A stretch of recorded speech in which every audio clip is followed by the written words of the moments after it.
I'm a Banjo-Kazooie fan. I'm sure some of you may or may not have known that by now, depending on if anybody even watches this channel. And sometimes, I always think to myself, will Banjo-Kazooie ever get themselves a new game, or are they truly forever dead?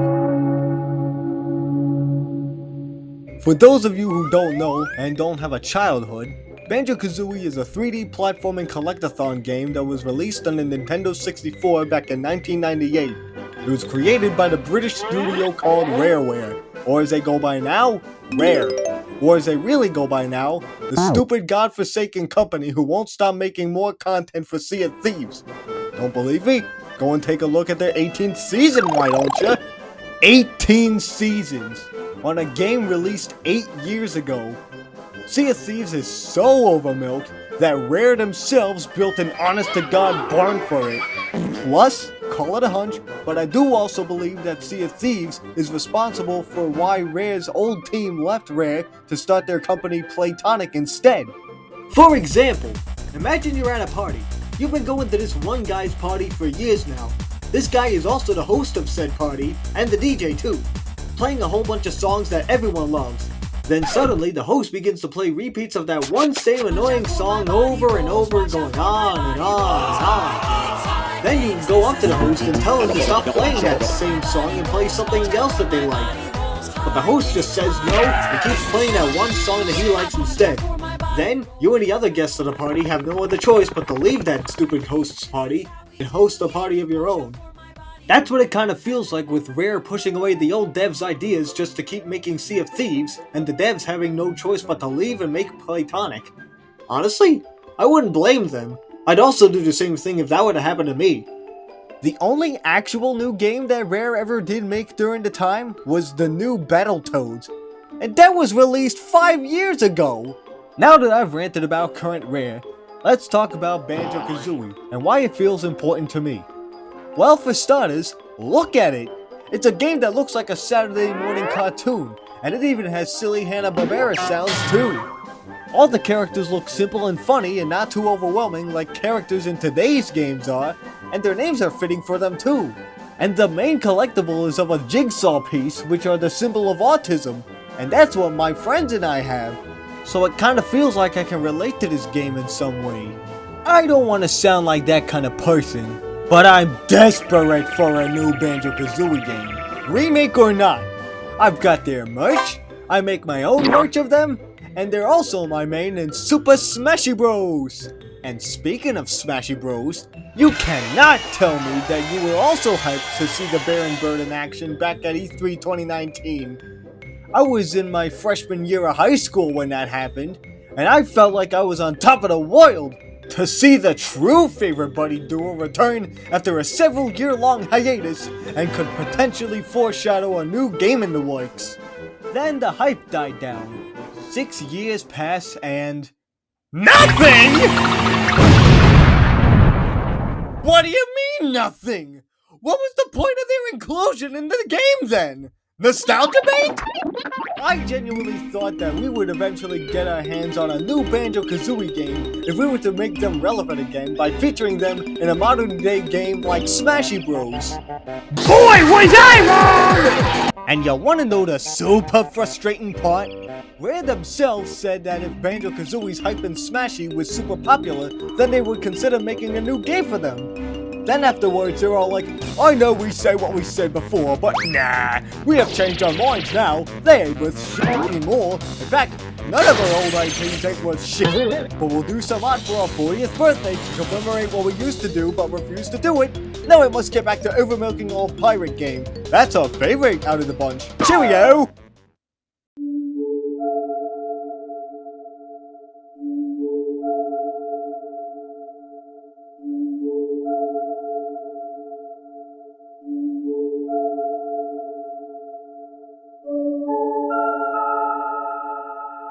And that, my friends, is the origin of inevitable disappointment. Now you're all starting to understand the situation. It's not just Banjo-Kazooie that's in danger, it's also Rare's old IPs that they used to do back in the day. Nowadays, Rare is all out with the old and in with the new, even though they haven't made anything new yet, and whenever they try to, They cancel it and proceed making Sea of Thieves content instead. It's confusing, I know. Rare's old classic games are being brought to us on Nintendo Switch Online. Recently, they gave us Battletoads for the NES. And if you ask me, I think Nintendo acknowledges Rare's past than Rare themselves. Sure, they're doing it on a crummy pay-to-play monthly or yearly emulator, but it's better than nothing. Speaking of Nintendo, a lot of people are giving them backlash for their expensive prices and their confusing way of accessories. You guys can complain all you want, because at the end of the day, you're just gonna get it either way for your own personal entertainment. Plus, like I said, I'm desperate for a new Banjo-Kazooie game. I wouldn't care if it was over $100. I'd get it and I would play the heck out of it until I wait for the next one. I waited years for this, and I feel like I deserved it. The only games we got that are equivalent to a new Banjo-Kazooie game in 2025 are Donkey Kong Bonanza and Yuka-Laylee Replay. Consider this as 2 mini reviews of each game and how they share their similarities to Banjo-Kazooie. Starting with Bonanza.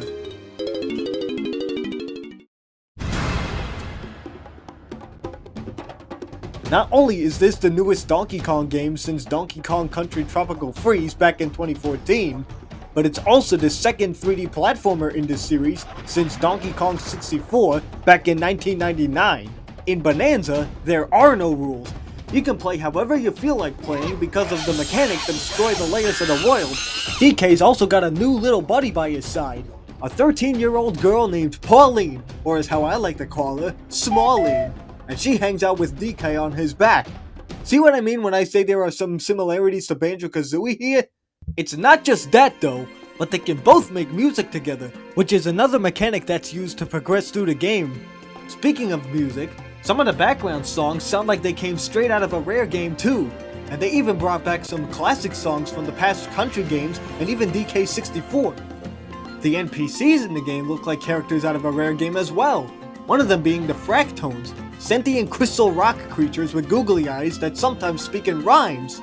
The layers of each world look incredibly stunning and have lots of unique collectibles to search for, like these fossils in the game that have some of the classic animal buddies and the baddies from the Country games.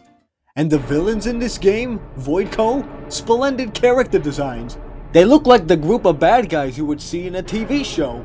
Grumpy Kong being the intimidating looking yet gentle giant in the group, Poppy Kong being that one girl people would fall head over heels for, and my personal favorite character, Void Kong, being the leader of their group even though he's just a short-tempered gremlin. I love this character so much. I don't know why, he's just too hilarious for me. But the real surprise in the game was none other than the twist villain slash final boss, that being the return of the legendary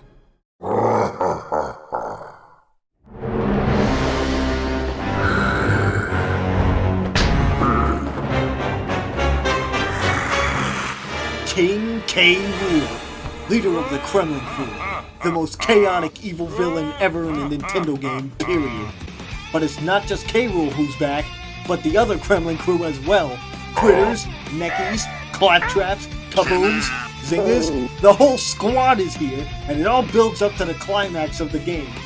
Now it truly feels like an old Rare game, and considering that K. Rool was designed by Steve Mayles, who also designed Banjo and Kazooie, makes it even better. Donkey Kong Bonanza is Nintendo's attempt to keep the spirit of classic Rare alive, and it worked. And let's not forget about Bonanza's DLC, DK Island, and Emerald Rush. A lot of people say that this is cut content that should have already been in the game in the first place. While I might agree on it, I don't care all that much. And as I said before, you people will most likely complain about Nintendo's prices, especially when it comes to DLC like this.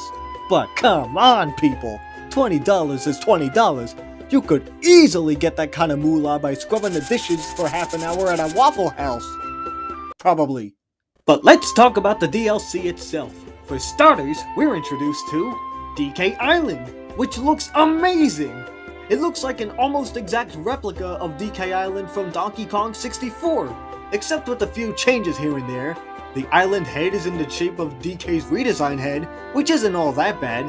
There are ruins inside the head. DK's treehouse is here, as well as the minecarts that look like the ones from the Country Returns series. The music is a recreation of the DK Island song from Donkey Kong 64, which, fun fact, was originally supposed to be a song for Banjo-Kazooie, before it got scrapped and reused for DK64. The guy who composed it is Grant Kirkhope. Not only did he compose the soundtrack for Banjo-Kazooie, but he also made songs for Perfect Dark, Yuka-Laylee, and even the Mario Plus Rabbids series. He's also the same Grant Kirkhope who says he refuses to believe that there is any hope for a new Banjo-Kazooie game ever. Maybe there was a reason why Nintendo didn't credit him in the Mario movie. K. Rool's Gangplank Galleon is shipwrecked on the other side of the island, and next to that is Void Kong's weird planetoid rocket thingy. This is where the Emerald Rush part comes to play. Emerald Rush is the roguelike extra mode in the game, where you must collect a certain number of emeralds within the time limit, but it gets harder the more you progress. This idea is perfect, especially for a game like this, since DK is going to be destroying everything anyway, and I love it because I can collect a whole bunch of things and watch the numbers go up while I keep playing. Occasionally, Void will give you some random tasks for you to do so that you can obtain more emeralds, whether it's going for a swim, destroying the specific type of terrain or enemies, or high-fiving some of the NPCs.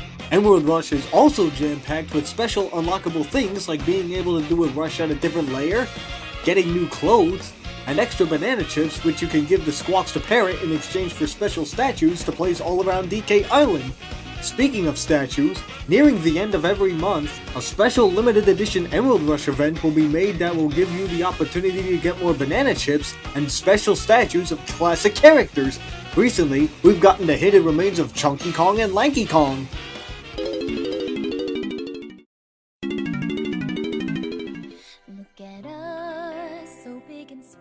This game right here feels like a love letter to nostalgic DK fans as well as fans of classic Rare. This is more proof that Nintendo acknowledges Rare's past than Rare themselves. Also, if any of you have been paying attention, Bonanza has been one of the nominees for Game of the Year. Now I know it might not be able to win considering there are other popular games out there, but it would be nice if it tried. And since Astrobot was a 3D platformer that won Game of the Year last year, I say let's keep the 3D platformer bandwagon rolling. I got my vote.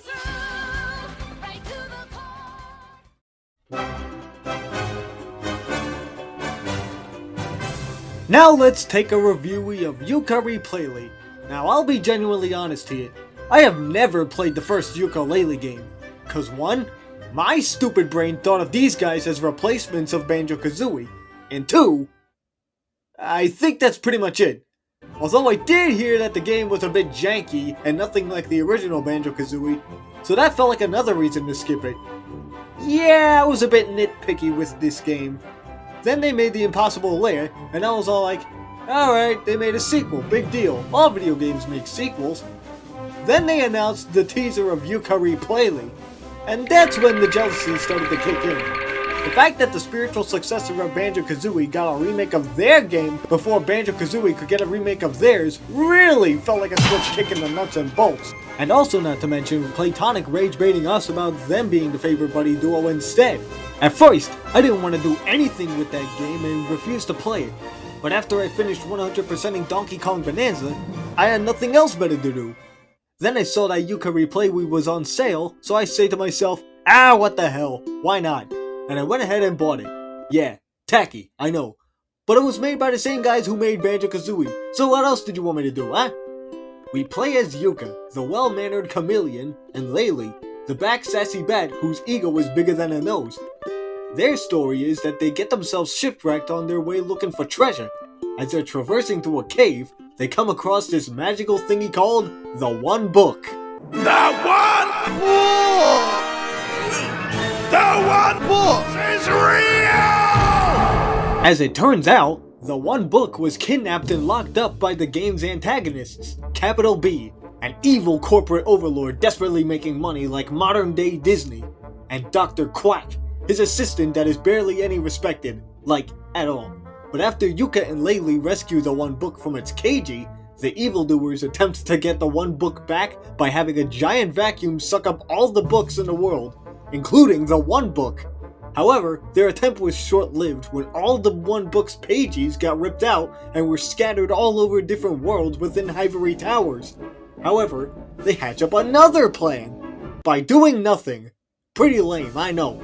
But they're doing nothing for a reason, because the second favorite buddy duo are setting off to collect the pages located inside the evil overlord's headquarters so that they can do their work for them. This definitely would sound like the kind of plot for a Rare game, and since this was made by the old devs of Rare, I was in for a treat that I was too stupid resisting to take.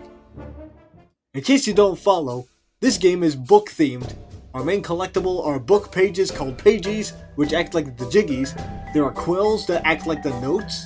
There are these spirits called ghost writers, and they act like the jinjos. Pretty much stuff from the original Yuka-Laylee, but there are new features added too. These coins called quids. They act like the game's currency system. You can use quids for this character named Vendy who can give you tonics to customize your moveset, or cosmetics for your character. What is it with 3D platformers and giving us the ability to change clothes? I'm not trying to complain, I think it's awesome. I like to randomize a character's look. Though it would have been nice for Banjo-Kazooie to do it as well. I've seen difference comparison videos of Yuka-Laylee and Yuka-Replay, and I can totally see the changes they've made other than a slight moveset tweak and giving Laylee fur. The graphics have improved and now have better lighting. They included brand new enemies too. Some areas within the world have a fixated camera for easier platforming. There's this new character named Mark who works as a fast travel system, which makes the game a lot more easier to progress. Not only that, but he can actually reveal the location of a pagey for just 50 quids, which is genius considering that there was a total of 300 in the game. Also, since you'll be destroying objects and enemies, you can easily farm for quids without having to worry about running low. The boss fights have also improved too. They now give us a health indicator to see how much damage they have left before they're defeated. And as I mentioned earlier, the camera is fixated whenever we're fighting the bosses, so it's not as tough to fight them. The other minigames have also been changed drastically, like Rextro's arcade minigames. Rextro's game is all about controlling a tiny blocky Rextro from point A to point B, while defeating enemies and collecting coins and play coin medals. There's 3 medals in each of Rextro's minigames, the last one always being at the end. If you collect the medal at the end of the level, you'll be rewarded with the pagey, so be sure to find all 3 medals in each of Rextro's arcade levels. Cardos' games have also changed too. Rather than collecting a specific number of gems for 1 pagey, Cardos' game has you collecting a certain amount of gems for 3 pages. However, it's not that easy. Since there is an exact number of gems in each and every minecart level, you'll have to practice your minecart riding skills and study the level if you want to perform a perfect run to collect all the gems and avoid all the obstacles to get 3 pages. Oh yeah! They also have their own jiggy looking collectible called Pagey Pieces. Collect all 4 pieces to get a pagey.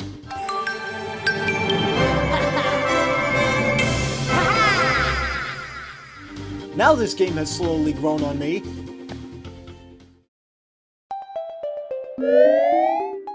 As much as I refuse to believe it, Yuka-Laylee was certainly a journey that was everything I would have ever wanted to see out of a new Banjo-Kazooie game. Although I originally played the game out of spite, I kinda grew a little bit close to it. Not entirely. I'm still a bit jealous that it got a remake before Banjo-Kazooie did. You know, now that I mention it, there are a whole lot of other games that I'm rather jealous of. There are all these old forgotten franchises that haven't seen any new titles in years, and they decided to show up out of nowhere with something new. Spyro got remakes of his 3 games. Crash also got his games remade, and even got a long-awaited 4th installment. Shantae had a cancelled GBA game brought back, and even functions on original hardware. SpongeBob is coming back with 3D platformers, and he's from a TV show. The Pac-Man World Series is getting remasters, and they are glorious adaptations than the originals. Croc got his first game ported with smoothed out graphics. Kingdom Hearts is getting a 4th installment worked on as we speak.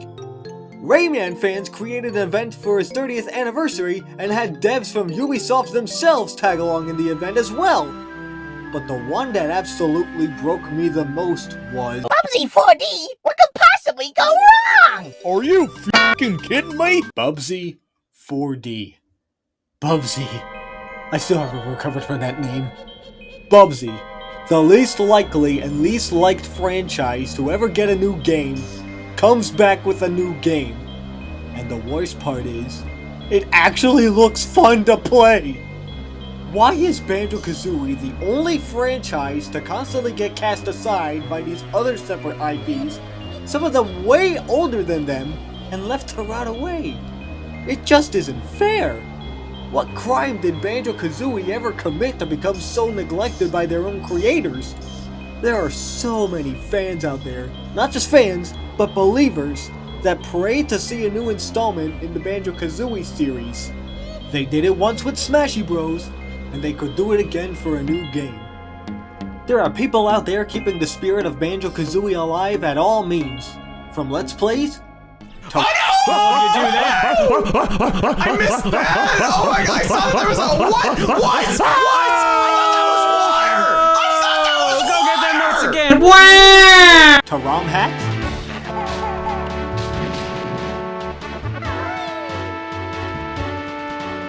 to Let's Plays of ROM hacks, And usually food worlds can be pretty hard to implement into Nintendo 64 games. to animation parodies, I can't read. to plushie video parodies,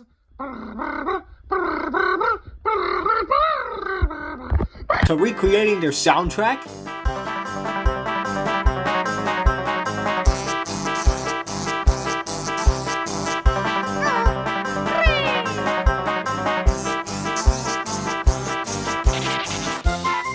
and by simply just talking about how special it takes place in your heart.